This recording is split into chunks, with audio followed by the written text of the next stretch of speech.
أعوذ بالله السميع العليم من الشيطان الرجيم. بسم الله الرحمن الرحيم. الحمد لله رب العالمين، ثم الصلاة والسلام على رسول الله صلى الله عليه وسلم. أما بعد، أخيارت شرفت بدن مستبشرة هي أول وحيدين سوق بنساء برنامج عافمات كوسابسان. برنامج كاس عافمات كوسابسان وحال لها 7 مداوات وتضرب شيء أو دواء قالئة. تضرب الشيء وحكمده ملاب صافية ملابك وجيدان ما شاء الله. inta waxaan ku haystaa xabasuud, inta waxaan ku haystaa qarfe, inta waxaan ku haystaa toonta weli ma fiiqan, inta waxaan ku haystaa zanjabiil qallalan, inta waxaan ku haystaa filfil, inta waxaan ku haystaa dhaga yaryar ama qurunful waxaa la taqaanaa. intaas ayaan ku haystaa. waa toddobada shay waxayna tarayaan qaabkeenu isticmaalaynaa sida laga rabo. insha Allah casharka ku xiga ayaan sii gudagalay. khayraad casharkeena oo sii socon doona. toddobadii shay mirihii oo shiiday waa kana iyagu shiidan oo isku soo wada dhex qasay waaye. toontiina waa tana iyadoo shiidan, malabkiina waa kaas weli waan haysanaa. waayahay sideen dhihi doonaa, sideen isku qasi doonaa. insha Allah casharku noo sii socon doonaa. ila socda idinkoo raalli ah.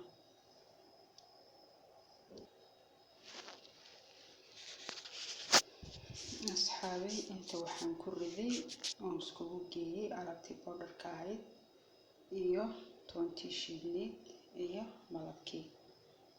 insha Allah waan isku walaaqi doonaa si fiican. markaan isku dhex walaaqo ayaan haddana idin tusi doonaa siduu noqon doono insha Allah.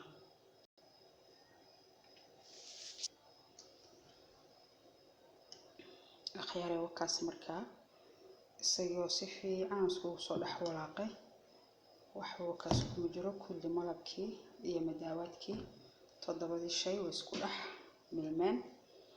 saas markay tahay qaabkee loo isticmaalayaa fawaa'idiisa gadaalaan ka sheegay insha Allah. halkan waxaan ku haystaa biyo kulul. biyaha kulul waa soo qaadaysaa. waxaa soo qaadaysaa hal malqaacad ama hal qaado waxaad u taqaanid oo 7 madaawaadkii toddobadii shay oo la isku qasay aad ku dhex shubanaysaa bas. kadibna biyaha kulul waxaad isku walaaqaysaa daawadaas ugu yaraan 5 daqiiqo ilaa 10 daqiiqo inay saas isku dhex jiraan waaye. kadibna sidii shaahi ayaad u kakabanaysaa. taamkee la cabayaa salaadii subax markaad soo tukato adoo calool maran iyo habeenkii markaad sii seexanayso. waayahay toddobada shay aan hadda idiin soo bandhigay mustabshira hair oil ay idinla jeclaatay inay idinla sheegarayso. toddobadii shay haddaan dib ugu noqono waxay ahayd xabasuud, qarfe, toon, zanjabiil, dhagayare, filfil iyo malab. toddobada shay bay ahaayeen. qiyaas intee leeg baan isticmaalayaa. qofkii qiyaasta isoo weydiinayo waxaan ku dhihi lahaa adiga isku dheellatiro. soo qaado wax isku dheellatiran qiyaas isleeg. 5 shay qallalan iyo toonta qiyaas isleeg ka dhigo. kadibna malabka in fiican uu kuugu dhex walaaqmi karo ku darso insha Allah. waayahay muxuu anfacayaa baan soo gelaynaa. anfacadiisa saa ogtihiinba xabasuudada horta axaadiis badan oo ku soo aroortay rasuulka calayhi salaatu wasalaam uu kaga hadlayo uu dhahay wax kasta ay daawo u tahay ilaa maahee mowdka. zanjabiilka waad ogtihiin madaawaadkii taymkii rasuulka calayhi salaatu wasalaam la isku daweynayo ka mid yahay. filfisha way kulushahay waa shay kulul. zanjabiilka waa shay kulul. dhagayriraha waa shay kulul. qarfahana waa shay kulul. toontana waa shay kulul. taymkii rasuulkana waa la isku daweyn jiray calayhi salaatu wasalaam toonta. marka intaas oo la isku daray maxay anfacayaan.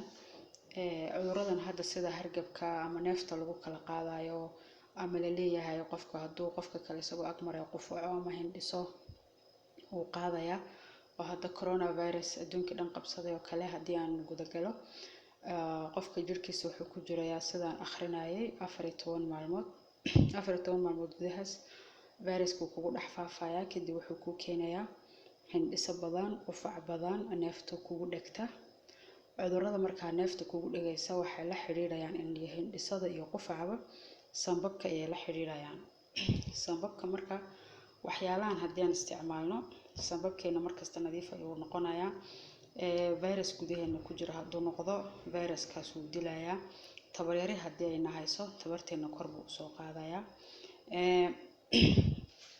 reeraxyada iyo qufac badan uu kiliin gareynaya nadiif ayuu ka dhigayaa markuu cudurku kugu dhaco intii cudurka markaas dawaad u raadin lahayd waxaa ka fiican inaad ka sii hortagtidba oo difaacaad sii haysatid sanka inta badan diifka biyaha camal uu ka socdo uu joojinayaa markasta wuxuu noqonayaa sanbabkaaga sanbab si fiican u shaqeynaya neefta sidii loogu talagalay hawadii banaanka u soo bixinaya oxygenkii kalena carbon dioxide banaanka u soo bixinaya oxygenkina gudaha u qaadaya marka bad breathing yani tabar darrada imanayso oo neefta naqasku kugu dhagayo halkaas aad uga badbaadaysaa waayahay waxyaalahan hadda dhakhaatiirta isticmaalayaan oo faraha lagu dhaqanayo markii dhakhtarka la galo waad aragteen shay yar oo kulul waaye waxyaalaha kulul oo dhan waxaan meeshan ku dhex qasay ayaa laga sameeyaa wixii kulul oo organic ah oo nadiif ah haddii aad cabto adoo calool midhan aroortii habeenkiina markaad sii seexanayso aad cabto virus meel uu ka soo raadinayo ma laha in case adoo meel socotid hadduu kugu dhaco neef qof aad ka qaaday ama meel aad taabatay waxaanaad isticmaalaysay gudahaaga ma ku noolaan karo automatically kan ayaa dilaya siduu u dilaya haddii aan dhahno viruskan waa wax tabar yar marka loo fiiriyo cudurrada waaweyn adduunka hadda laga sheekeynayo sida kansarka oo kale oo dilaaga koobaad ah waxyaalahan dadka isticmaala inta badan way ka boodaan maxaad u malayn markaa virus hadda soo baxay dadkii way ku wareersan yihiin sax laakiin anaga haddaan islaam nahay diinteena wax kasta noo faahfaahisay muhiimaddu waxa waaye inaan ilaahay tala saarano oon xasiloonaano inaanaan wareerin oonaan walbahaarin inaan dib ugu soo noqono madaawaadka fiican ee ilaahay dhulka ancaamta ilaahay dhulka ka soo bixi ay ka mid yihiin oon difaacan sii galno malabka saad ogtihiin aayad quraan waaye in malabkuna inuu daawo yahay marka intaasoo shay oo qofka intuu isku daro ilaahayna uu tala saarto ma u maleynayo wax dhibaato ah inuu ilaahay u keenayo wixii qadaran waa meesheeda laakiin ilaahay wuxuu dhahay dadaalka intaas haddii la imaano waxaan rajeynayaa ummadda muslimiinta markastoo joogaanba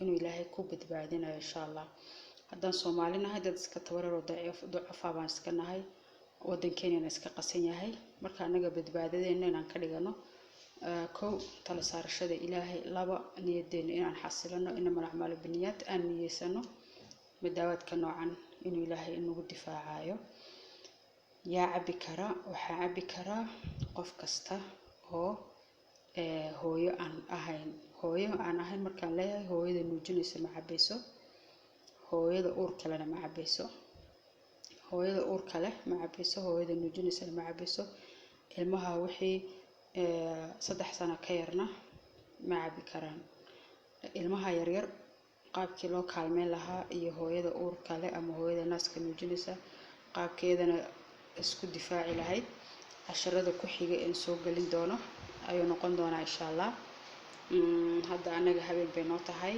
dabcan midnight kan u sii soconaa roobna hadduu noo bilaabmay samadu way furan tahay aan isku soo duceyno ilaahay inuu naga qabto cudurradan dilaaga insha Allah intii xanuunsanna inuu ilaahay caafiyo wax su'aalaha haddaad qabtaan channelka telefoonku ku qoran yahay meeshaas igala soo xiriira insha Allah waxaan ilaahay ka rajeynayaa nafteeda iyo naftiina baan u rajeynayaa inuu ilaahay dawo inoogu daro wax dhibaatana ilaahay inuu noo keenin wixii aan gafay nafteeda iyo shaydaan bay ka ahaadeen wixii aan nasiibayna ilaahay baa mahaddeeda iska leh assalaamu calaykum waraxmatullaahi wabarakaatuh